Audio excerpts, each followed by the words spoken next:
SCP-7759. T is for transmission.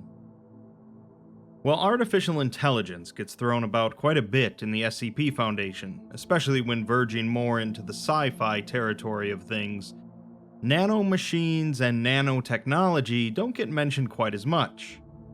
In the real world, nanotechnology is an emerging technological field, with potential applications in medicine, construction, electronics, solar energy, and more. But in science fiction, the sky is really the limit.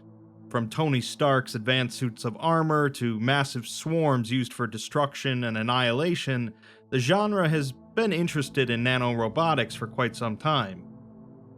SCP-7759 is one such piece of fiction, featuring the Foundation encountering some nanomachines while being woefully unprepared for it.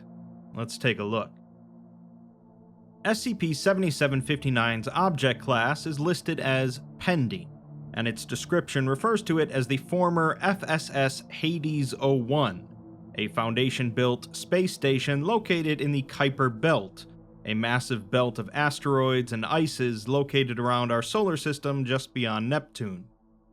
The station was originally intended to function as a containment site for particularly high-risk SCP objects, as well as a forward operating base for acquisition and study for other extraterrestrial anomalies.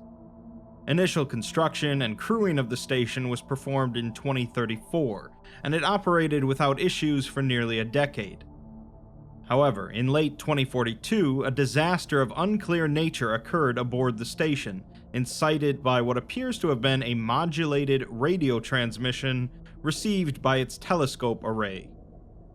Shortly after the signal was reported, outgoing missives became fragmentary and panicked, seeming to imply the sudden invasion of an unknown agent, which was causing mass structural damage within the station. All contact with the station was lost shortly thereafter. In order to determine the cause of these events, High Command authorized an exploratory probe mission, resulting in a catastrophic loss of assets. As the probe approached the station, it was rapidly subsumed and destroyed by an indistinct mass which emerged from nearby docking ports. The current belief is that the station has been integrated with or assimilated by a swarm of extraterrestrial nanotechnology. These devices are self-replicating at a rapid rate and drastically altering the station's layout, repurposing existing infrastructure in addition to fabricating entirely new additions via raw materials from nearby asteroids. The full extent of the modifications are unknown, but the Foundation has determined the following. The exterior of the station has been heavily reinforced with layers of metal shielding, presumably sourced from ore-rich asteroids.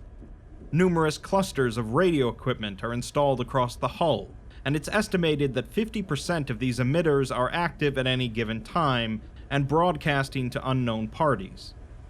Notably, some are similar in design to the standard comms package used by Foundation exploratory probes. Certain sections of the hull are perforated by deep, perfectly rounded holes, which emit high quantities of black body radiation. The exact function of these holes is not yet known, and they may represent a form of waste heat disposal or camouflaged weaponry installation. All viewports have been occluded from the interior by a dark substance, which appears to be in constant motion, with flashes of red light occasionally seen. Finally, the station as a whole has grown in size by approximately 30%, and new modules are fabricated and incorporated into the structure on a bi-monthly basis. While the purpose of these modules is uncertain, they appear to follow standard Foundation construction guidelines. Analysis of what is occurring in the interior has proven highly difficult, with remotely operated probes typically only able to submit small amounts of information before they are destroyed.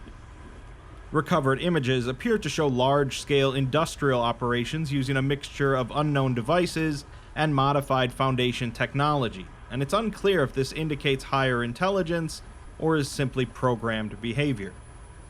Stopping the anomaly's expansion, in particular before it develops spacefaring capabilities, is considered an urgent priority. were then provided an addendum detailing the Firefly project, explaining that the primary obstacle to directly exploring the station is signal lag. Any information transmitted to or from the Kuiper Belt is subject to a severe delay, and so as a result, probes sent to the station cannot be operated in real time. Any successful exploration would require instant communication between the exploring agent and mission command. Recent breakthroughs in paratechnology, however, yielded one possible solution: an experimental psionic interface which allows complex machinery to be operated through a mental link with a living being. The consciousness of the operator essentially inhabits the device in question, permitting exchange of observations and instructions with no delay. While not yet approved for widespread use, this technology was deemed of interest to the containment of the station, and ultimately implemented into an unmanned space probe codenamed Firefly. The probe's primary mode of thrust is a pair of contained ion drives, and to ensure its survival within the station, it is electromagnetically shielded and equipped with EMP saturation weaponry. The Firefly probe was launched in September of 2043, reaching its destination in October, at which point it was inhabited by a volunteer on Earth. Initial stages of the mission proceeded without issue, but as it approached the station, Firefly reported unusual but ultimately harmless phenomena. The devices arrayed around the primary docking port of the station resemble weapon embankments, and the probe was tracked by them during approach, but no shots were fired.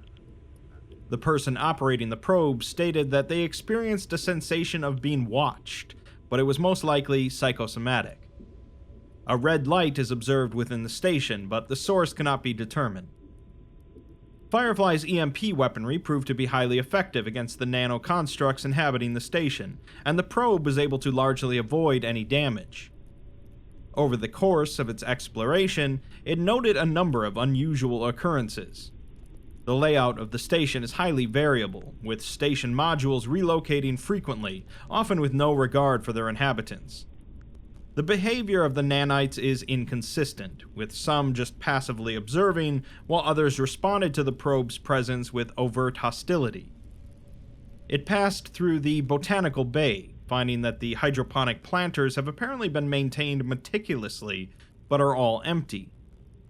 Almost all of the heavy containment cells are vacant, except for two. The sole contents of these were inert piles of regolith, rocky material covering bedrock. Several humanoid constructs were occupying the research bay, engaged in mutilating one another with makeshift tools. After further observation, it seems that the constructs are mimicking a dissection. The inhabitants of the station began to exhibit increasing hostility over time, taking more drastic measures to destroy the probe. Reports became brief and vague as the danger of the situation escalated. Widely distributed swarms of nano-machines were deployed, with EMP saturation only effective at close range. The outer chassis of the probe began incurring gradual erosion damage, apparently on a molecular level. It proceeded through the data center of the station, finding all of the computer servers subsumed by metallic growths, composed of interlocking plated segments and lengths of fiber optic cabling. These are presumed to be large-scale nanite constructs, and they appear to slowly undulate, although this could be a visual artifact of the footage. The rightmost sampling arm of the probe is severed by an abruptly closing bulkhead, and shortly after, the probe is attacked by around 200 fabricated copies of its sampling arm, emerging from wall seams and exposed circuitry. This results in heavy damage to Firefly, so it flees to the auxiliary airlock. Unfortunately, after traversing the station for a while, it's unable to find it, as the station continues to be restructured. It then eventually enters an unknown module, which is believed to be the station's fabrication plant, extensively modified from its original form. At this point, visibility is suboptimal, and there's a high density of nanite swarms and macro-scale constructs, with some appearing similar to the lost sampling arm. These are restricting the drone's movement and gradually pulling it forwards. There's a glaring red light ahead, and the operator on Earth requests assistance or guidance. The light source is revealed to be a massive pillar composed of nanites, the surface of which is shifting and rippling. Fabrication devices appear to have been integrated into its interior, and their constant activity produces the red light seen earlier. There are occasional bright flashes accompanied by a high production of nanites. The operator urgently requests assistance, but continues on as the center of the pillar opens up. The arms are lifting the drone towards it, and the operator pleads for assistance before beginning to seize and thrash uncontrollably. They were quickly restrained by attending personnel so as to prevent self-injury, and it was found that due to an unprecedented amount of negative sensory input, the operator's mental link with the drone could not be severed without risking severe psionic backlash. They were remanded to the medical wing and kept under watch. The subject remained entirely unresponsive to outside stimuli, displaying only brief periods of lucidity during their seizures. We're given the coherent excerpts that they managed to get out of the subject. In one, they say that there's probably a good reason that they haven't brought them back yet, but report that they can't see, and 1,000 needle teeth are eating them alive. They can feel them in their head, and have lost 3 birthdays already, their father's face, and their water egress training. Later, they report that the nanites didn't kill the crew, just repurposed their bodies. What they had in their heads was more important. They want to understand us, and they're devouring us to do it. Eventually, the operator says that they understand it now, as of course the nanites would try to do things the Foundation's way. They wanted the Foundation to send them their best tech as a sample. They remark on how stupid the Foundation is. Later, they say that you start to see the Predator's point of view, way down in its digestive tract. They've lived for longer than we can imagine, riding the signals. They've seen everything, from living nebulas to moons covered in black mold, and they want more, as they're so hungry. The operator mentions a parabolic arc slingshotting off Jupiter's Lagrange point, and asks command when they can go home. They say that if you turn your ears to the sky, you'll understand, as the singing in the stars is all for them. Later, the operator just laughs before transitioning into toneless humming and tongue-clicking over the course of 45 minutes. The last coherent thing that they said was one word: listen. In the interest of denying the nanites any further access to Foundation intelligence, the operator was terminated via gunshot, although their remains continued to spasm until incineration. At some point, however, the station begins to accelerate out of the Kuiper belt and directly towards Earth.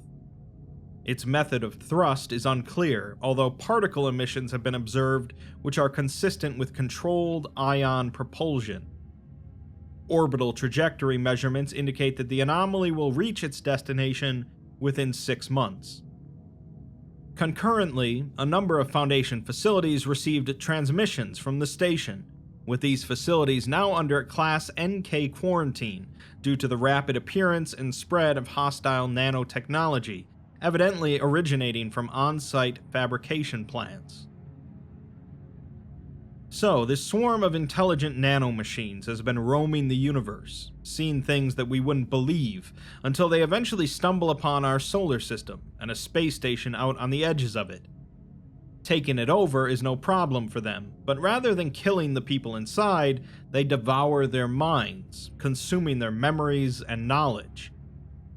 Through this process, they learn all about Earth and the Foundation, and decide to essentially lay out some bait, knowing how the Foundation operates. The Foundation then plays right into its hands, sending their best tech in the form of a drone, which eventually gets consumed along with its operator's mind.